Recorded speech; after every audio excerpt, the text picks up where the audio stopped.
बस बहुत हो गया मीरा, अब और नहीं। हम तुझे इस घर में नहीं रख सकते। ऐसा मत कहिए, आखिर ये हमारी बेटी है। बेटी है तो क्या हुआ, पूरे गांव में हमारी बेइज्जती हो रही है। कोई इससे शादी करने को तैयार नहीं है। बाबा, मैंने क्या गलती की है? तेरी सबसे बड़ी गलती यही है कि तू काली पैदा हुई। ये शब्द मीरा के दिल में तीर की तरह उतर गए। माँ ने एक बार फिर रोकने की कोशिश की। मत निकालिए इसे, ये कहाँ जाएगी? जहाँ जाना है जाए। आज के बाद ये इस घर में कदम नहीं रखेगी।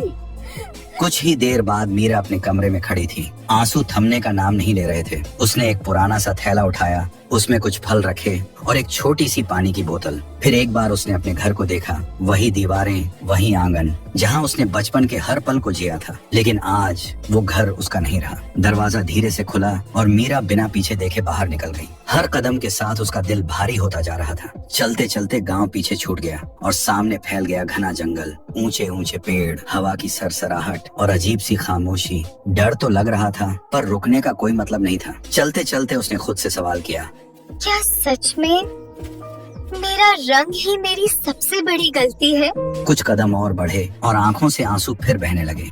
क्या मैं कभी किसी के लायक नहीं बन सकती? क्या मैं कभी किसी के लायक नहीं बन सकती? इसी सोच में डूबी मीरा आगे बढ़ रही थी कि अचानक झाड़ियों के पीछे कुछ हलचल हुई। कदम अपने आप धीमे हो गए। धीरे धीरे उसने झाड़ियों को हटाया और अगले ही पल वो ठिठक गई। वहाँ एक लड़का पड़ा था, बेहोश, और साफ दिख रहा था कि वो किसी अमीर घर से है। उसके कपड़े धूल में सने थे, लेकिन उनकी कीमत छुप नहीं पा रही थी। एक पल के लिए मीरा पीछे हट गई, लेकिन अगले ही पल उसके मन में एक ख्याल आया, अगर मैंने इसे ऐसे ही छोड़ दिया तो ये शायद बच नहीं पाएगा। उसने थैले से पानी निकाला, धीरे धीरे उसके चेहरे पर छींटे डाले। कुछ सेकंड बाद हल्की सी हरकत हुई। लड़के की उंगलियां हिली और धीरे धीरे उसकी आंखें खुल गईं। पहली नजर में उसने सामने खड़ी मीरा को देखा। कुछ पल दोनों चुप रहे। फिर लड़के की कमजोर आवाज सुनाई दी, मैं कहाँ हूँ? जंगल में। आपको कोई यहाँ छोड़ गया था। आप बेहोश थे। लड़के के चेहरे पर डर उभर आया। हाँ, कुछ लोगों ने मुझे पकड़ लिया था, मुझे मरने के लिए यहाँ छोड़ दिया। मीरा ने हैरानी से पूछा, आप कौन हैं? हाँ? आप किसके बेटे हैं? लड़का कुछ पल चुप रहा, फिर धीरे से बोला, आरव, मैं जमींदार अरुण सिंह का बेटा हूँ।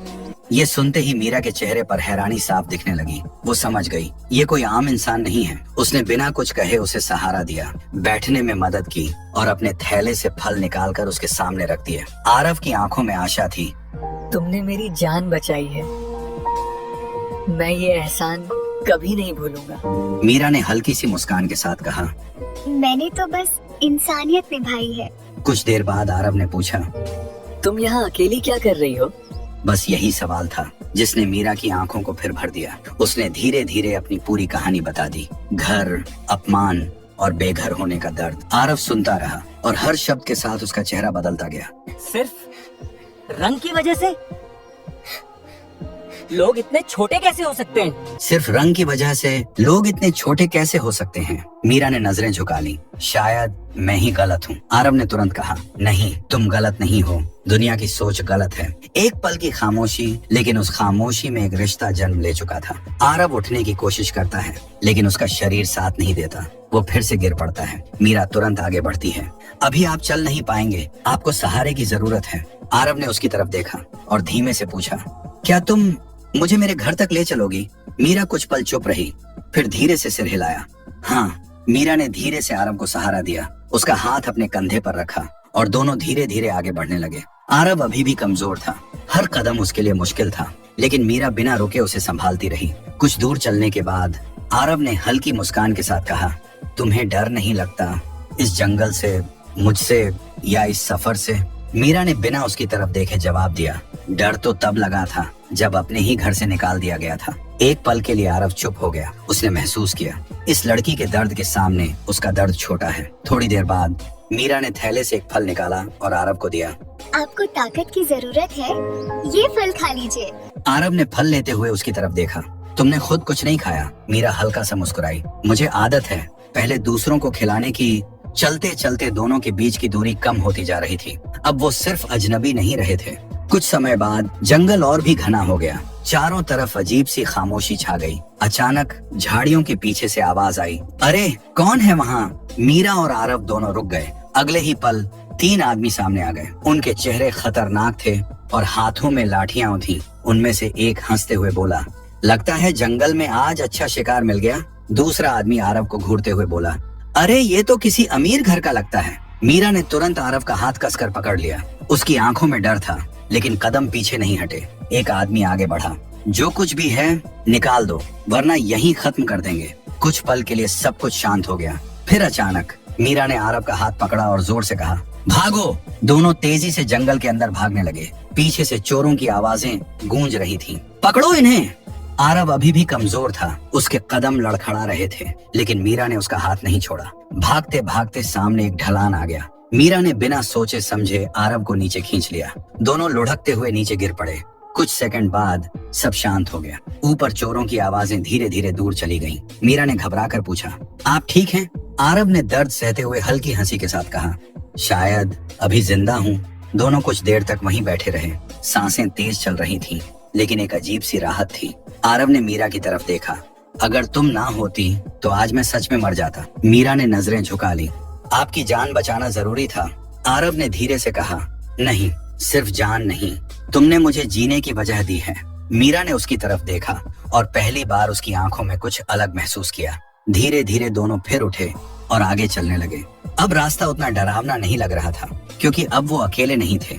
चलते चलते आरव ने अचानक कहा, मीरा, क्या तुम्हें कभी लगा कि तुम अकेली हो? मीरा हल्का सा मुस्कुराई। पहले लगता था, लेकिन अब नहीं। आरव ने उसकी तरफ देखा। अब क्यों नहीं? मीरा ने धीरे से कहा, क्योंकि अब कोई है जो मुझे समझता है। आरव के चेहरे पर एक हल्की मुस्कान आ गई। शाम ढल चुकी थी। लंबे सफर के बाद जंगल धीरे धीरे खत्म होने लगा और सामने दूर एक बड़ी सी हवेली नजर आई। ऊंची दीवारें, भारी दरवाजा और चारों तरफ पहरा। आरव ने हल्की आवाज में कहा, वो मेरा घर है। मीरा कुछ पल के लिए रुक गई। उसने पहली बार इतनी बड़ी हवेली देखी थी। उसके मन में हल्का सा डर भी था और अजीब सा संकोच भी। दरवाजे पर खड़े नौकरों ने जैसे ही आरव को देखा, छोटे मालिक, सब भागते हुए उनकी तरफ आए। एक नौकर घबरा कर बोला, आप कहाँ थे साहब? जमींदार जी तो परेशान हो गए थे। कुछ ही पलों में हवेली के अंदर खबर फैल गई। दरवाजा तेजी से खुला और सामने जमींदार अरुण सिंह आए।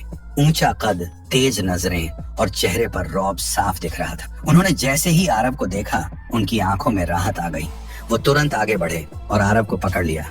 आरव, तू ठीक है ना? आरव ने धीरे से कहा, मैं ठीक हूँ पिताजी।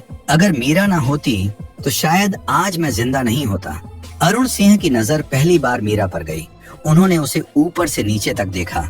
साधारण कपड़े, थका हुआ चेहरा और सांवला रंग। उनकी आंखों में तुरंत एक ठंडापन आ गया। आरव ने कहा, पिताजी, इन्होंने मेरी जान बचाई है। फिर अरुण सिंह ने धीमे लेकिन भारी स्वर में कहा, ठीक है, इसे इनाम दे दो और यहाँ से भेज दो। ये सुनते ही मीरा चौंक गई। आरव के चेहरे पर भी असहजता आ गई। आरव तुरंत बोला, पिताजी, ये कोई इनाम लेने नहीं आई, ये मेरी मदद करके यहाँ तक लाई है। अरुण सिंह का स्वर थोड़ा सख्त हो गया। तो क्या चाहती है ये? मीरा ने तुरंत सिर झुका लिया। मुझे कुछ नहीं चाहिए, मैं बस इनकी मदद कर रही थी।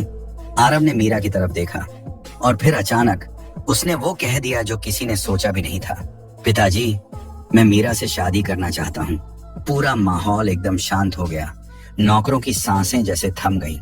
अरुण सिंह का चेहरा गुस्से से भर गया। तुझे होश है? तू क्या कह रहा है? आरव ने बिना झिझक कहा, हाँ पिताजी, मैं होश में हूँ और यही सच है। अरुण सिंह ने गुस्से में मीरा की तरफ देखा। इस लड़की में ऐसा क्या है जो तू इसे इस घर की बहू बनाना चाहता है? आरव ने शांत लेकिन मजबूत आवाज में कहा, इन्होंने मेरी जान बचाई है और ये दिल से बहुत अच्छी हैं। अरुण सिंह हंस पड़े, लेकिन वो हंसी तानों से भरी थी। दिल से अच्छी? इस घर की बहू बनने के लिए सिर्फ दिल नहीं, औकात भी चाहिए। ये शब्द सुनकर मीरा का दिल फिर टूट गया। मीरा ने धीरे से कहा, मुझे यहाँ रुकना नहीं है, मैं अभी चली जाऊंगी। लेकिन आरव ने तुरंत उसका हाथ पकड़ लिया। नहीं, तुम कहीं नहीं जाओगी। अरुण सिंह और गुस्से में आ गए। आरव, तू इस लड़की के लिए मुझसे बहस करेगा? आरव ने पहली बार अपने पिता की आंखों में आंखें डालकर कहा, अगर बात सही है तो हाँ, करूंगा। कुछ पल के लिए हवेली में भारी सन्नाटा छा गया। अरुण सिंह ने गुस्से में कहा, जब तक मैं जिंदा हूँ ये लड़की इस घर की बहू नहीं बन सकती। ये सुनकर मीरा की आंखों से आंसू निकल पड़े। उसने धीरे से अपना हाथ छुड़ाया और बोली, आपके बीच मेरी वजह से झगड़ा हो रहा है, मैं नहीं चाहती कि ऐसा हो। आरव कुछ कह पाता उससे पहले मीरा पीछे हट गई। उसी वक्त अचानक अरुण सिंह के सीने में दर्द उठा। उनका चेहरा पीला पड़ गया। उन्होंने अपने सीने को पकड़ लिया और लड़खड़ाते हुए जमीन पर गिर पड़े। पानी! हवेली में अफरा तफरी मच गई। आरव घबराकर चिल्लाया, पिताजी! हवेली में अफरा तफरी मच चुकी थी। नौकर इधर उधर भाग रहे थे। कोई पानी ला रहा था, कोई डॉक्टर को बुलाने के लिए दौड़ रहा था। अरुण सिंह जमीन पर पड़े थे, सांसें तेज चल रही थीं और सीने को कसकर पकड़े हुए थे। आरव घबराकर उनके पास बैठ गया। पिताजी, कुछ नहीं होगा आपको, मैं अभी डॉक्टर को बुलाता हूँ। लेकिन तभी मीरा ने अचानक उसका हाथ पकड़ लिया। रुकिए! आरव ने हैरानी से उसकी तरफ देखा। क्या हुआ? मीरा की आवाज शांत थी, लेकिन आंखों में आत्मविश्वास साफ था। अगर अभी कुछ नहीं किया तो देर हो जाएगी। आरव समझ नहीं पाया। तुम क्या कहना चाहती हो? मीरा ने तुरंत आसपास देखा, फिर बोली, मुझे कुछ जड़ी बूटियां चाहिए अभी। आरव एक पल के लिए चौंका, लेकिन उसकी आंखों में भरोसा था। तुम जो कहो मैं वही करूंगा। मीरा ने जल्दी जल्दी कुछ नाम बताए और हवेली के बगीचे की तरफ इशारा किया। वहां वो पौधे होंगे, जल्दी लाइए। आरव बिना एक सेकंड गंवाए दौड़ पड़ा। कुछ ही देर में वो पत्ते और जड़ें लेकर वापस आया। मीरा जमीन पर बैठ गई और तेजी से उन जड़ी बूटियों को पीसने लगी। उसके हाथ तेज चल रहे थे, जैसे वो ये सब पहले भी कर चुकी हो। आरव हैरानी से उसे देख रहा था। तुम्हें ये सब कैसे पता? मीरा ने काम करते हुए ही कहा, बचपन में मेरे दादाजी ने सिखाया था। वो गांव के वैद्य थे। कुछ ही पलों में एक लेप तैयार हो गया। मीरा ने सावधानी से अरुण सिंह को सहारा दिया और वो दवा उन्हें पिला दी। फिर पल बाद पूरा माहौल जैसे थम गया था। आरव की नजरें सिर्फ अपने पिता पर थीं।